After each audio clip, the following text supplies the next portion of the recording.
नमस्कार दोस्तों, जय हिंद, जय भारत। दोस्तों, आज हम इस वीडियो में जानेंगे रीतिबद्ध काव्य की विशेषताएं लिखिए।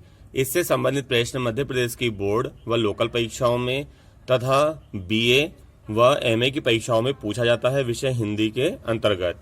तो हम देखते हैं रीतिबद्ध काव्य की विशेषताएं। पहली विशेषता है, इस धारा के कवियों द्वारा लक्षण ग्रंथों का निर्माण काव्यांग निरूपण के लिए किया गया। दोस्तों, जो रीतिबद्ध काव्य है उसमें कवियों ने लक्षण ग्रंथ को ज्यादातर महत्व दिया। लक्षण ग्रंथ क्या होते हैं? यानी कि स्त्रियों से संबंधित ग्रंथ, यानी कि स्त्रियों का चलना, हंसना, मटकना, ठुमकना, ये जो अदाएं, ये जो कलाएं होती हैं, इनका वर्णन इन्होंने रीतिबद्ध काव्य में किया है। इसी को इन्होंने महत्वपूर्ण अंग माना है। दूसरा है, इस धारा की रचनाएं नख शिख वर्णन, यानी कि इस काव्य में, रीतिबद्ध काव्य में कवि ने स्त्री के नख से लेकर शिख तक का वर्णन किया है। अलंकार विवेचन, रस, छंद आदि के शास्त्रीय पक्ष का उद्घाटन करती है। यानी कि ये जो कविताएं दोस्तों, ये स्त्री के नख से शिख तक का वर्णन करती हैं। इसमें अलंकार का बेजोड़ विवेचन है, रस है, छंद है तथा शास्त्रीय पक्ष का उद्घाटन करती हैं। तीसरा है, शास्त्र और सिद्धांत की दृष्टि से रचनाएं बेजोड़ हैं, परंतु उनमें अनुभूति की उष्णता का अभाव है। यानी कि शास्त्र और सिद्धांत तो इसमें कूट कूट का भरा है, परंतु अनुभूति इसमें नहीं है। रीतिबद्ध काव्य में अनुभूति नहीं है। सबने अपने अपने राजाओं को खुश करने के लिए काव्य लिखा है।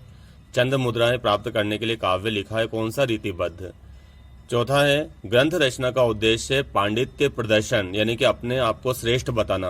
यानी कि एक कवि दूसरे कवि से होड़ कर रहा है, राज्य में रहकर, राजा के आश्रय में रहकर, एवं अपने ज्ञान बुद्धि की धाक जमाकर राजाश्रय में जमे रहना चाह रहा है।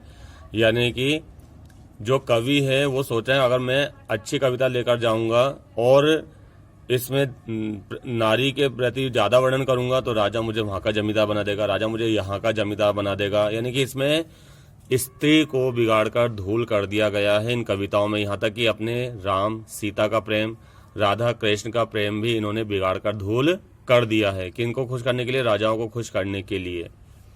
पांचवा है, इस धारा के कवि देव और मतीराम जैसे कवि आचार्य तत्व के फेरे में न पड़ते तो श्रेष्ठ कवि होते। यानी कि जो इस धारा के कवि हैं देव और मतीराम, ठीक है ना, वो भी आचार्य तत्व के फेर में पड़ गए। अगर ना पढ़ते तो श्रेष्ठ कवि होते आज वो, ठीक है। छठा है, रीति ज्ञान की दृष्टि से रचनाएं उच्च कोटि की हैं, क्योंकि वे कला पक्ष की साधना पर आधारित हैं। कला पक्ष मतलब स्त्री की जो कलाएं होती हैं, जैसे चंद्र की कलाएं होती हैं, इसी प्रकार स्त्री में भी कलाएं होती हैं जो मैंने बताई थी ऊपर, उनकी साधना पर आधारित हैं दोस्तों। आखिरी है, इस धारा में साहित्य के सैद्धांतिक पक्षों का गहन विवेचन करने का महत्वपूर्ण कार्य किया गया है। इसके प्रमुख कवि हैं केशवदास जी। कौन है? केशवदास जी, जिन्होंने राजाश्रय में रहकर कई प्रकार की कविताएं लिखी हैं। लेकिन एक दिन इनकी तुलसीदास जी से भेंट हो जाती है। तुलसीदास जी बोल रहे हैं, और क्या कर रहे हो तुम आजकल केशवदास? तो केशवदास जी कहते हैं कि बस काम चल रहा है, चंद मुद्राएं प्राप्त करने के लिए कविताएं लिख रहा हूं। तब तुलसीदास जी कहते हैं कि क्या लिख रहे हो? स्त्री प्रधान कविताएं। अरे ऊपर जाओगे तो क्या मुंह दिखाओगे, ठीक है ना, कि इतने बड़ा कवि और क्या लिख कर आया ये। तब उनके मन में हीन भावना जगती है, नीरसता जगती है। तब वो एक काव्य लिखते हैं जिसका नाम है रामचंद्रिका, जिसके कारण वो आज जाने जाते हैं हिंदी साहित्य में। धन्यवाद दोस्तों।